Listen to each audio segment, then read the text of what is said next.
Le secret, pourtant, est simple. L'air ne se trouve pas, il se crée, il vient du dedans. On ne le puise pas, on le fabrique avec nos poumons, on le forge avec nos souffles. Pendant longtemps, j'ai pensé que toute position politique digne tenait dans ce mot, résistance. Aujourd'hui, je dirais plutôt puissance. Pas puissance au sens de pouvoir, autorité ou suprématie. C'est même rigoureusement l'inverse, puisque le pouvoir n'est à mes yeux que du désir qui tétanise, une crampe, une impuissance qui s'institue. Puissance, donc, au sens de capacité à, d'aptitude incarnée à être et à faire directement, à agir à nu. Ni délégation aux élus, ni médiation, ni sous-traitance à nos machines amies. Puissance de vivre, avec une boule de soleil à 1,75 m de haut entre les deux omoplates. Puissance de porter et de faire croître les forces de vie autour de nous, au point où plus rien ne puisse décemment les affaiblir, les ronger ou les rogner, en blanchir les couleurs ou en enlever l'énergie. Demandez-vous chaque jour que Dieu ne fait pas, qui et qu'est-ce qui me coupe de ce que je peux? Qui me sépare des forces qui poussent et vibrent, que je sens là dans mon ventre et mes bras, dans mon corps qui bout et qui bat? D'où tombent tous ces murs, toutes ces vitres entre moi et ce que je veux être? D'où sortent ces faux ponts, ces faux liens, ces logiciels à faire qui me défont? Pourquoi cette vie moderne, émincée, mutilée, morcelée? Ces désirs que je me castre, ces césures et ces autocensures sans cesse?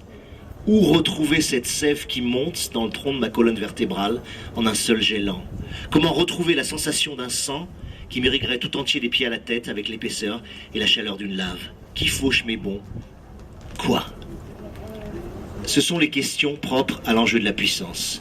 Savoir y répondre individuellement et collectivement est plus précieux que de trouver un énième angle critique, une énième stratégie de combat face au libéralisme qui nous phagocyte.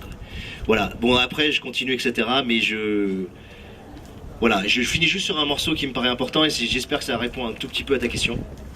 Je le mets là, la puissance ne se perd jamais tout à fait, elle est juste la fin des si j'avais.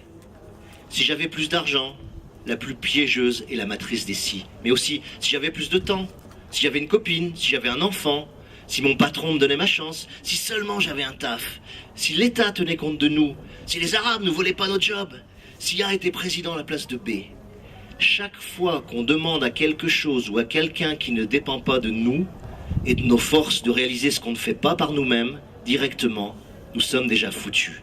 Ils ont déjà gagné, eux, les gestionnaires du manque. La puissance, c'est ce moment où tu t'arrêtes de dire « si j'avais » pour empoigner tes mains, sentir ton corps, appeler ta pensée, croire en tes facultés, qu'on t'a justement appris à juger minimes, et faire. Tu as, j'ai, nous avons absolument tout ce dont nous avons besoin pour vivre, et pour vivre magnifiquement, intensément, partout où l'on se tient. La plénitude, elle se cueille à l'endroit où tu vis, avec les gens que tu côtoies, parce qu'il n'y a de liberté qu'en situation, qu'inscrit et situé, qu'articulé aux autres. Les liens qui libèrent. Le combat, il se mène dans le collège où tu enseignes, dans l'open space où on t'abrutit d'écran, dans l'immeuble où les fachos du syndic veulent faire la loi. Il suffit parfois d'un geste, d'un non discret, du simple courage d'une inertie, d'un trait d'humour cinglant, pour réouvrir l'espace qui nous comprimait, pour renverser la soumission. La lutte n'a pas besoin d'être épique et spectaculaire, elle a besoin d'être ancrée dans un sol. Le combat, il se mène les pieds sur le carrelage du supermarché ou la musac d'anesthésie, la main sur la barre du caddie. Il est là où ton chômage te fait sentir minable et soi-disant inutile alors que tu restes, viscéralement, un humain qui éprouve, qui partage, qui donne, qui peut subitement savourer la minuscule rencontre avec un arbre fruitier dans un terrain vague à 30 mètres de chez toi, qui peut faire sa bouffe, son potager, ses meubles, qui peut grandir devant un livre ou un film grâce à 10 minutes passées sur un banc à regarder un môme, qui n'est même pas le tien, jouer. Spinoza, il faudrait scander ad vitam son coup de génie, avoir senti que les pouvoirs n'ont qu'une seule véritable force et fonction, celle d'attrister. Le pouvoir nous attriste et ne peut obtenir de nous la servitude volontaire grâce à laquelle il nous soumet que par cette tristesse fabriquée qui est le véritable art de gouverner. Voilà.